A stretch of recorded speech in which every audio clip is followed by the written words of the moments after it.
Thanks very much for doing this, Danny. Certainly. One of the first things is, fabulous documentary on the immediate family. What was the circumstances that brought that documentary together? They approached us, that is, Denny Tedesco and the producers approached us about the possibility of making a film. Actually, they approached me.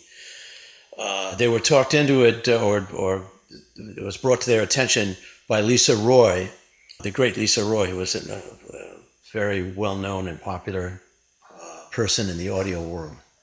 And Lisa suggested to them that my band, Immediate Family, might be a good subject for a documentary.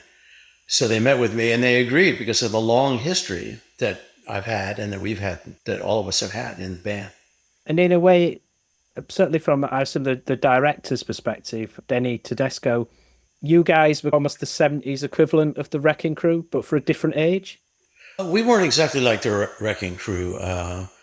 In recording, it seems like producers and session guys have their periods where they're tremendously popular and they do everything, and then they're replaced by the next edition, as it were, of guys. Things had changed in the late 60s, and of course, we were lucky enough, Russ and Lee and Waddy and myself, certainly lucky enough to be right there, to gain the attention of Lou Adler and Peter Asher, and it was being at the right time at the right place. And of course, we were good, so we were able to move in and start doing record dates right around that time.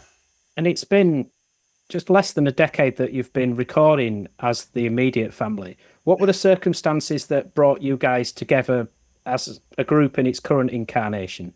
I was offered a deal by a Japanese label to make a solo album, and with a small budget. And I thought, well, I wasn't doing much at the time, so I said, yeah, sure, that's a good idea. My first thought was to call Russell and Lee, but those two guys are two of the busiest session guys, two of the busiest musicians in the world, two of the most in-demand musicians ever. And of course, two of my best friends. I've known them since 1971. We've been playing together since then. So I called them, and amazingly, they were available, and they wanted to come down. So I got Russ and Lee to come down. Waddy came down a few days later. Steve Postel helped me with the pre-production, so he was there. Nico Bolas, my dear old friend, was available to record it, and away we went. And Jackson Browne, of course, let us use his studio. So again, it was all of us came together, all us old pals came together to make it happen. But it's a wonderful thing. One of the early singles, I think, from that period was Cruel Twist. Yeah. What was the background behind that song, and why did you bring that into the immediate family? Cruel Twist is the song I wrote. Actually, the title was suggested by the great Harvey Brooks. I was playing with him years and years ago. And I thought it was a great blues title, and I started to work on it. At the time, I was also working with a fellow named Charlie Karp, who's a great guitar player and singer. And we ended up recording a version of it years and years ago as Slow Leak. That's what we called our little band then. And when Immediate Family started, I always thought that was a terrific tune, and it's fun to play. It's a groovy blues shuffle. So we hit it, we started playing it, and it sounded good. We recorded it. What can I tell you? And on that album, I think you've got some guest appearances by many of your friends and peers. And I think that David Crosby even did, I don't know if it's backing vocals on Top of the Rock. Yeah, he sang harmony on one of the tunes. Is that something that you like to do in your projects, is bring friends in? And Of course, everybody we worked with we were all dear friends with each other. It was, I must say, the record company's idea that I go and ask some of my pals to participate on it. Actually, that's something I doubt I would have done because I don't like to ask my friends for favors, ever. That's how we stay friends. But in this case, they really wanted it. And of course, everybody responded in a very positive way. And so I was lucky to be able to have their participation, James and Jackson and Crosby. And the great Mike McDonald even sang in one tune. So very lucky. and then bringing us more up to date with the immediate family, your latest album is Skin in the Game. And there's a lot of you guys contributing in the songwriting departments. And I think there's even a version of a Sparks track on there. How did you bring all those songs together and choose which ones to include on the record? Those were just the songs that we were working on at the time. Yeah, I'm always writing. Some of those songs are older, or the ideas are older, and then they've been reworked. That was true with some of Waddy's tunes and some of mine. So we reworked them and set them up for the band. And we played live. We recorded live. And we just, whatever felt good, that's what we did. In other words, if a song felt like it was something that we could have fun with and should record, we did. If everyone liked it, away we went. Very simple. There wasn't a lot of conversation. And we needn't have a lot of conversation when we record because we all understand each other and we're all on the same page. Yeah, too many irons in the fire. It's got like a blues, soul, Motown feel to it. Yep. That's with Stan Lynch. Yeah, I wrote that, started it with Stan Lynch years and years ago, and it sat around. We didn't know what to do with it. There was an opportunity to record it with the fellas. I'd also tried it a bunch of different ways with different kind of bands I was sitting in with various things, but we came up with the final version, which is what you hear. And yeah, it's definitely got some soul music roots in it because that's the R&B and soul music was what I grew up listening to.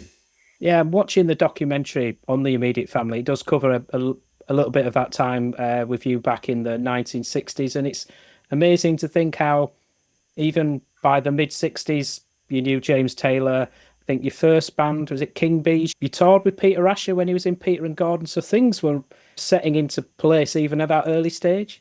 Yeah, that's right. Yes.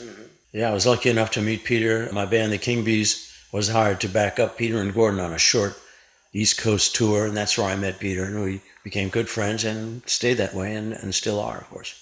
And listening to the King Bees on your way down the drain, it's got a bit of what we now know as that garage rock feel to it. Were you influenced by the obvious question, by the Beatles and some of the British invasion that came over? Oh, of course, absolutely. Yeah, everyone was, and I certainly was too. And what really drew me to them was I realized that those guys in England were listening to the same records I was listening to, because I was heavy into soul music and blues and rhythm and blues, and so I was familiar with a lot of the songs that were being covered by bands like Manfred Mann and the Searchers and certainly the Beatles and the Stones. Yeah, when I heard what they were doing, I said, "Wow, these guys have picked up on the same stuff that I loved so much." And they worked it into how it could be done by a guitar band, by a guitar combo, which is what I wanted to do. Yes, I was heavily influenced by all those groups. Was it easy for you guys to get signed? Because I think you were on a relatively big label with the King Bees. We were lucky in that our drummer, Joel O'Brien, his father was Joe O'Brien, the morning DJ at WMCA in New York City. And so that was a big plus for us. And one of his friends was a guy from RCA, Victor, who agreed to sign us to put out some singles. They stuck us in there for a 3-hour date, and we recorded as much stuff as we could. And they put out singles. And one of them got a little play on WMCA via Joe O'Brien. We were lucky in that we had that connection. And what led to the ending of King Bees and then the forming of the Flying Machine? The King Bees had just run out of gas. We'd done every gig possible. We'd played up and down the East Coast. We played every dump you could imagine. We played alcoholic bars where they charge you 10 cents for a beer and then 25 cents if the band is playing. And then we played gay bars. We played teen nightclubs. We played everything you could possibly imagine. And we just wore out. We just ran out of gas, and I certainly did. I was going, we're getting nowhere with this, and I need a break. I quit. I said, enough. And at that point, I already had it in my mind to get in touch with James Taylor again. And what was the New York music scene back in the mid-late 1960s? Oh, it was great. It was great. It was wide open. First of all, there was tons of places to play, mainly at places that were called discotheques now. Now, like, discotheque had a different meaning than it has now. Those places were places people did dance, but they danced to live music as well as recorded. And there was a lot of those clubs in New York, and we played all of them. We played Arthur and the Phone Booth and Undine and all these clubs that were prevalent in New York at the time. Who was writing much of the material with the Flying Machine? Was it yourself, or was it James, or other members of the group? With the Flying Machine, yeah, that was mainly James. He'd started writing then, and of course he was the first song he wrote was great. So he was a brilliant. I knew he was going to be. He and I were childhood friends, so I saw it coming, and I knew he was terrific, and I knew I wanted to be in a band with him because he was so great as a singer and a songwriter. This is when he was a little kid. He was like 18 or 19. He was great then, and he was my dear pal. So we ended up putting a band together. Was it James going over to the UK and signing with Apple that led to the group splitting? No, the group split up before James went to England. We, again, the same thing. In New York, we just run our course. We couldn't get any more gigs. We'd been playing the Night Owl Cafe in New York, which was where the Loving Spoonful started. So it was one of the groovy clubs in the village down there. And we were playing there. We played there for a long time. We did a few other gigs, but really, we couldn't get anywhere. And James especially was just really wearing on him. Now, I had already been in a band, so I knew what was going on with that stuff. But for James, it was really rough. We weren't making any money. At that point, he reached a point where he had to go home. So he went back to North Carolina to be with his family for a little while. And while he was there, he decided it would be a good idea to go to London. In England and in London, there was a big folk scene going on there. Lots of guys and gals with acoustic guitars. And James felt that he would fit in there, which he did. And that's where he met Peter Asher.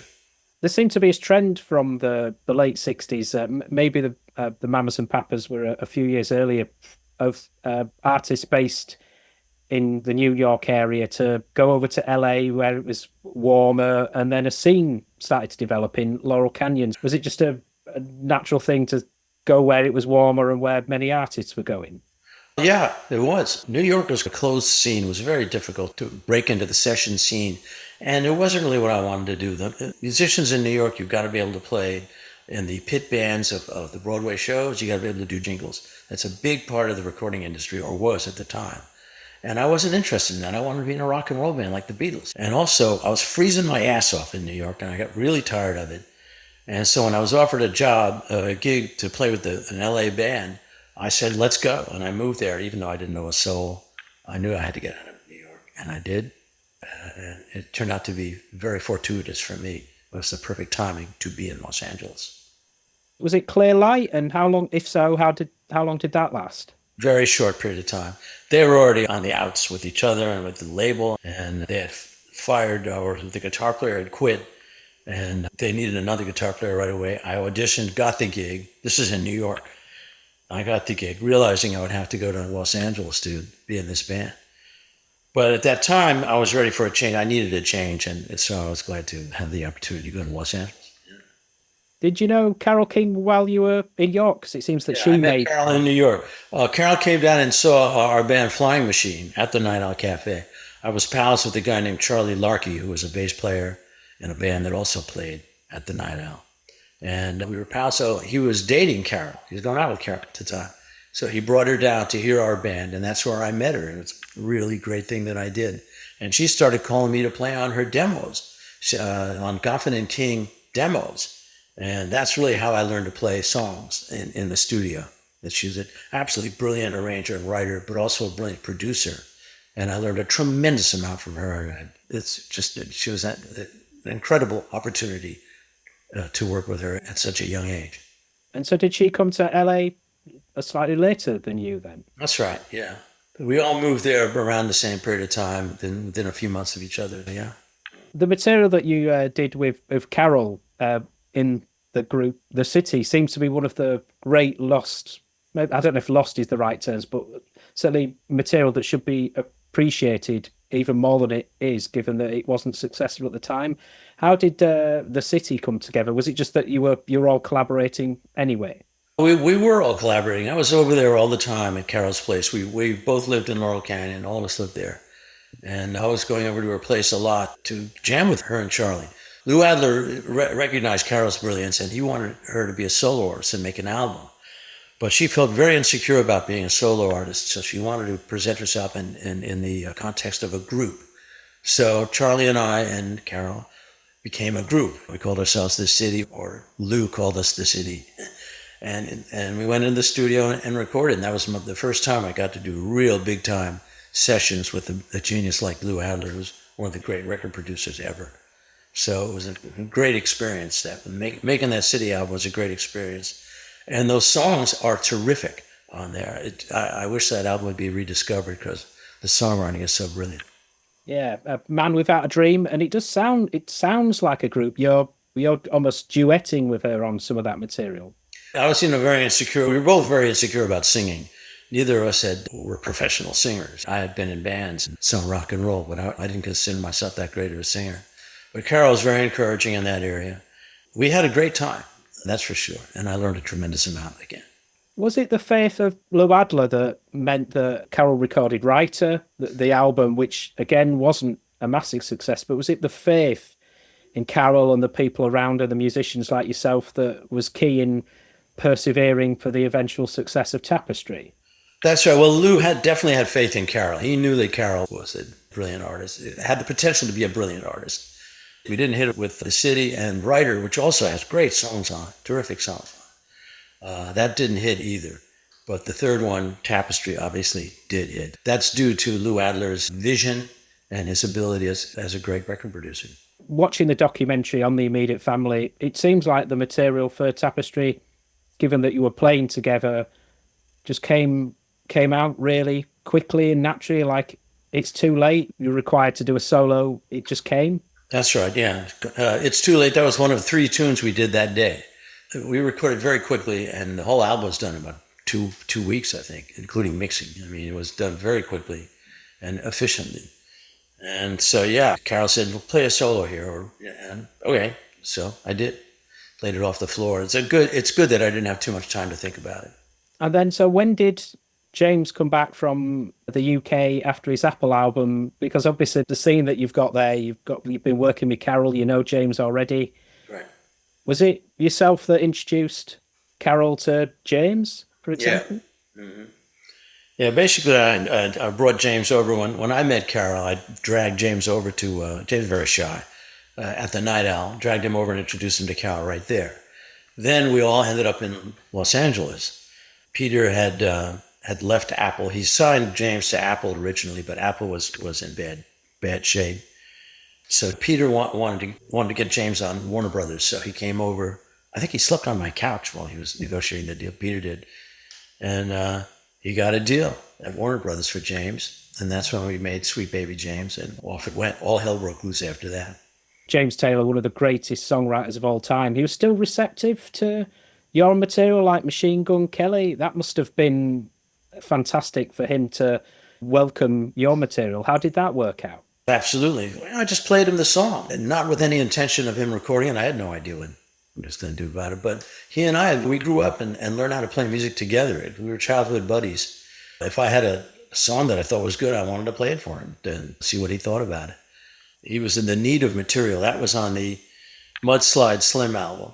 And at that point, this is typical of artists. You make your first album, you have your whole life to write your first album, then they want another album right away after that, so you've got 6 months to write another album, or less, or 3 months. So that was the case with James's Mudslide Slim album. And I had Machine Gun Kelly, and he said, "Yeah, I can do that, let's do it." And we recorded it. And then in that scene as well, you then came across Lee and Russ, and I guess you guys must have just gelled as brilliant musicians. Oh, absolutely. I loved playing with them immediately. And that has to do with James found Lee Sklar. Lee was playing with a local rock band. And Peter Escher found Russ. Russ was playing with Jon Stewart at the time, and I think Peter was producing Jon Stewart. Peter nabbed both those guys. They came in, and as soon as I started playing with them, I said, "Oh, this is heaven. These guys are great, and I love playing with them." And I still feel that way now. They're, dear friends of mine. I love them very much, and I love playing music with them. When did you become known as The Section? Because then you eventually released your material in your own right. We were out touring with James. It was the 3 of us and Craig Durgee on keys. Carole had stopped touring with James at that point. She didn't want to go on the road anymore. So we got Craig on keys. Now, we'd go to the gigs and we'd do a sound check. James did very short sound checks. He'd basically get up and he would make sure his mics worked, and then he would leave the stage. So at that point, we were up there. We started jamming. The 4 of us started jamming, and we'd do that every day. So at one point, the front of house recorded some of our jams onto a cassette, played it back for us, and Peter said, "You guys are good. Maybe you should think about making a record." What about Attitudes, your group Attitudes? You released the original version of Honey Don't Leave LA. Attitudes. I became pals with Jim Keltner, and still am dear friends with. One of my best friends in the world, and just the best human being you could imagine. And of course, a brilliant musician. He and I did some sessions together. We started hanging out together. And at that point, Gary Kellegren, who owned the record plant in LA, decided he wanted to make Sunday night the Jim Keltner fan club. So a bunch of maniacs would go down there and we'd jam. After a while, there's less and less guys, and the core of those jams turned out to be myself and Jimmy and the great Paul Stallworth on bass, was a really talented guy. He's gone now. And David Foster was brand new in town. So he was coming down and jamming with us. This is before he became the David Foster you now know. And he was absolutely brilliant on keys, just absolutely great. And we started recording. Now, Jim was close friends with George Harrison. And George had a label, Dark Horse, and offered to put our album out on Dark Horse. And that was almost entirely because of his close relationship with Jim Keltner. So we were able to put out this collection of jams and songs, and we had a ball doing it. And I listen to that still. I go back, and that's one of the few albums I go back and listen to of the albums that I've worked on, because it's still rocking like crazy. It's just so badass and funky, and I really dig it. And I was really glad we got a chance to record it. Except, I think you might have got an acknowledgement on George Harrison's album, Extra Texture, but I don't know if you were on any of the final material. He says Danny Kortchmar did not play on this album. That's my credit. George is a real wise ass. He had a very, a really great sense of humor, and he was what a character he was. Great guy. We all loved him, and he's just an extraordinary individual. What about Harry Nilsson's Pussycat albums? Because that's another album that's got a lot of guys on, but I think you're definitely on that. What was it like, and the role of John Lennon in that as well? I got on that because I was friends with Jim Keltner. And Jim used to take me around, and he used to introduce me. He said, "This is Cooch, my guitar player." That's all he had to say. I was accepted immediately because everyone loved Jimmy. If I was okay with him, that means I was okay. So I ended up as one of the guitar players on Pussycats. And it was me and Jesse Ed Davis, the great Jesse Ed Davis was another guitar player on there. And it was insane. It was just great. It was just a ball. John Lennon was really fun to work with, and he knew what he wanted, and he was a great cat to be around. The stories about the lost weekend and the bad behavior, I never saw any of that. And I saw him every day for 2 or 3 weeks doing that album. And he treated everybody wonderfully. He was very approachable, no attitude, no, "Oh, I'm famous, treat me with keep," none of that. He was a very straight-ahead fella and approachable. The whole experience was a joy. There's been a lot written about Harry Nilsson busting his voice, and many rivers to cross apparently is one of the things where he stretched his vocals. Were you around to see any of that? All right, so that happened when Harry was hanging out with John. John had just done his rock and roll album. And John Lennon, he was a rock and roll singer for sure. Now, Harry was not a rock and roll singer. Harry's a pop singer with that beautiful angelic voice that he had. But he was he was in thrall of John. So he was trying to be like John Lennon. So he started, howling away. He started singing rock and roll, or his version of it. And he blew his voice. Not to mention the fact he's smoking all the time. And so what you hear on that album is his voice being tore up from the experience of trying to be like John, really.